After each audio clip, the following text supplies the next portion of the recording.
Week 1 is not about getting back on your feet. It is about stopping the bleeding. That is the mistake everyone makes when starting over. They try to rebuild before they have stabilized. They write the 5-year plan before they have eaten a real meal. They apply for 10 jobs before they have slept through the night. That is backwards. And it costs you everything. This is your Week 1 survival guide. Not a motivation speech. Not a list of affirmations. A real, practical map for the first 7 days when your life has been disrupted, financially, professionally, or both. Keep this video open. You are going to need it. Here is what starting over actually looks like for most people. Day 1, you make a list of everything that is broken. The debt, the job situation, the savings that are gone, the bills that are stacking up. You write it all down, and then you try to fix all of it at once. By day 3, you are exhausted and you have fixed nothing. By day 5, you are questioning whether you can do this at all. That is not a character flaw. That is a design flaw.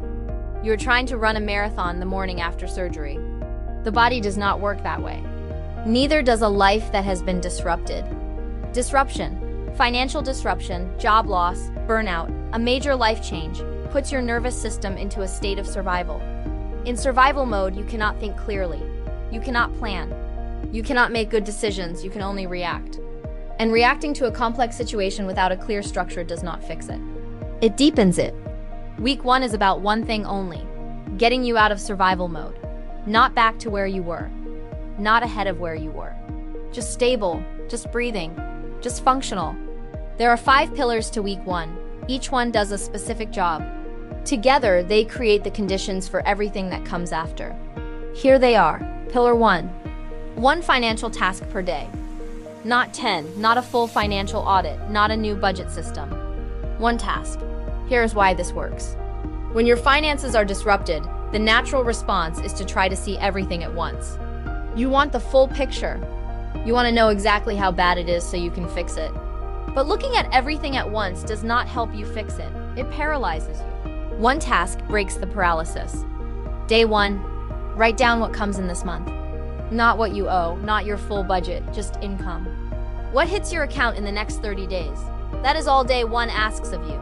Day 2, write down what must go out this month. Rent, utilities, food. Only the non-negotiables. That is the list. Day 3, compare those 2 numbers.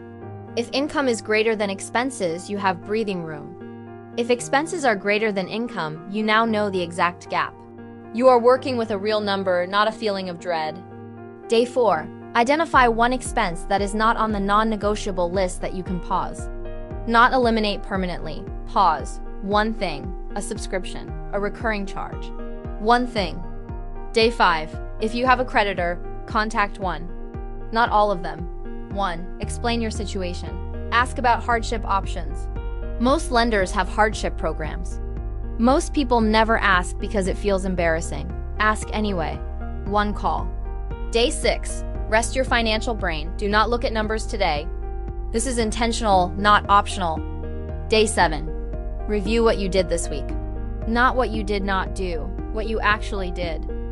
That is a week of financial triage. It is not the aggressive financial reset plan you will find online. But it is the one that works when you are in Week 1 and your capacity is limited. You are not a machine. You are a person. 1 task, that's it. Pillar 2, the 4-hour work window. This is the fastest stabilizer I know for people who are rebuilding professionally. If you are job searching, freelancing, applying for opportunities, or building something new, cap your active working time at 4 hours per day during Week 1, not 60 hours, not 8. 4. Here is why this works. When your life has been disrupted, your focus is fractured. Your mental bandwidth is already being used to manage the emotional weight of the situation. You do not have 8 hours of quality focus available. What you do have is 4 hours if you protect them. 4 hours forces you to cut the noise. You cannot spend 2 of those hours scrolling job boards without purpose. You have to decide, what are the 4 things that actually move the needle today? Apply to this role. Send this email. Update this section of the resume. Make this call. That's it. 4 hours also gives you a finish line. And finish lines lower stress. When you are starting over, uncertainty is the enemy. Every day that ends without a visible stopping point is a day that feels like failure, even if you worked 12 hours. 12 hours of anxious, unfocused work feels worse than 4 hours of intentional, completed work. The output is better. The recovery is faster. The next day starts cleaner. Now, what counts as work during week 1? Anything that directly moves your situation forward. Applications, direct outreach, learning a skill that will help you earn. A single financial task from Pillar 1. What does not count? Research that does not lead to action. Planning that you never execute. Thinking about working. These feel productive. They are not. 4 hours. Finish line. Move on. Pillar 3. 1 win per day. This is not about positivity. This is about momentum. When you are starting over, your brain keeps score. It is constantly tracking evidence. Evidence that this is going to work, or evidence that it is not. Every day that ends without a visible completion adds a point to the column that says it is not going to work. That accumulates fast. By day 4 or 5, the scoreboard is lopsided. And that lopsided scoreboard becomes the story you tell yourself at 11 p.m. when the anxiety is loudest. The antidote is not to have a perfect day. It is to end every day with one thing completed. One concrete, finished thing. Not something you thought about. Not something you started. Something you finished. It will be small. During week 1, it should be small. You called the creditor. Win. You submitted the application. Win. You made a meal instead of skipping it. Win. You were in bed by a reasonable hour. Win. Write it down. Physically write one line at the end of each day. What did you finish today? Here's what happens over 7 days. You look back and you see 7 finished things. Your brain recalibrates. The evidence shifts. The scoreboard changes. This is not self-help language. This is how the nervous system responds to evidence. It responds to proof. You are giving it proof, one line at a time. One win, every day. Write it down. That's it. Pillar 4, sleep. Not rest, not try to relax. Sleep 8 hours, non-negotiable during week 1. I know the objection. There's too much to handle. There is no time for 8 hours.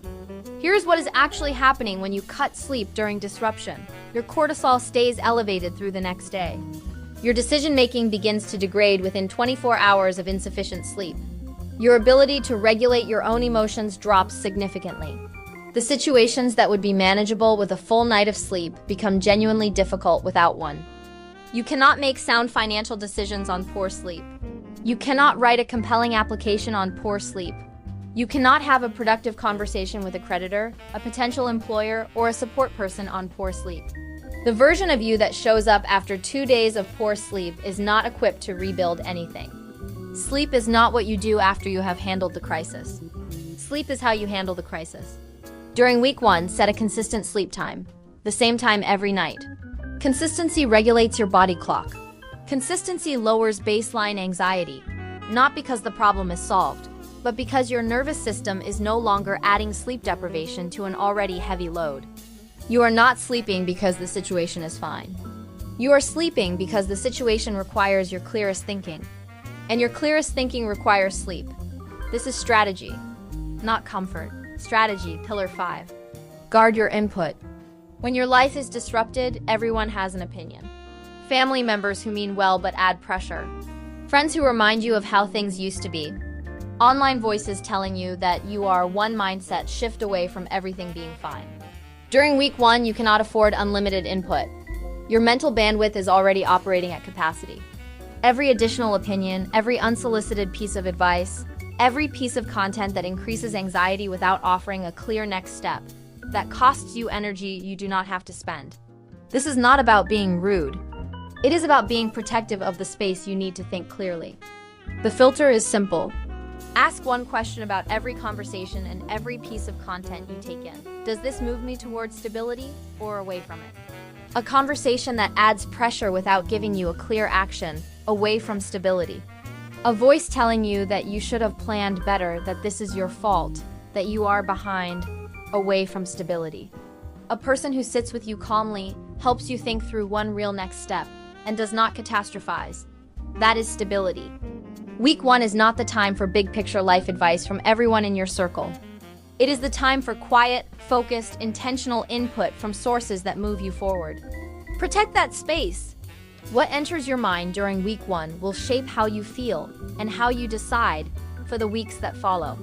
Now let us be clear about what week 1 is not. Week 1 is not the time to rebuild your entire financial life. That comes later, week 6, week 8, when you have stability underneath you. Week 1 is not the time to launch the business you have been thinking about. That energy belongs in a different phase. Week 1 is not the time to figure out where you went wrong and redesign your entire approach to money, work, and life. That reflection matters. It belongs in a later chapter, not this one. And week 1 is not a test of your strength. It is a test of your restraint. The people who move through week 1 in the best shape are not the ones who did the most. They are the ones who did the right things and stopped. They picked one financial task and stopped. They worked 4 hours and stopped. They recorded one win and stopped. They slept and stopped. Restraint is the skill, and it will go against everything you feel in week 1. You will feel like you should be doing more. That feeling is not evidence that you need to do more. It is evidence that your nervous system is in survival mode. Trust the structure. It will carry you when the feelings will not. If you followed these 5 pillars this week, even imperfectly, you made it through week 1. You stopped the bleeding. That is not a small thing. That is the foundation everything that comes next will be built on. Rebuilding your life, rebuilding your finances, rebuilding your direction, none of it is possible without this foundation. Week 2 has a different set of rules. The stabilization phase is complete. Week 2 is where you begin to build structure, your income plan, your spending framework, your professional direction. It requires different tools and a different mindset. The free 7-day stability reset guide in the description covers the full roadmap, weeks 1 through 3, with the actual frameworks and worksheets. It is there when you are ready. Week 2 is coming. You will be ready for it. That's it. You are not broken. The rules changed. Start where you are. Week 1 first.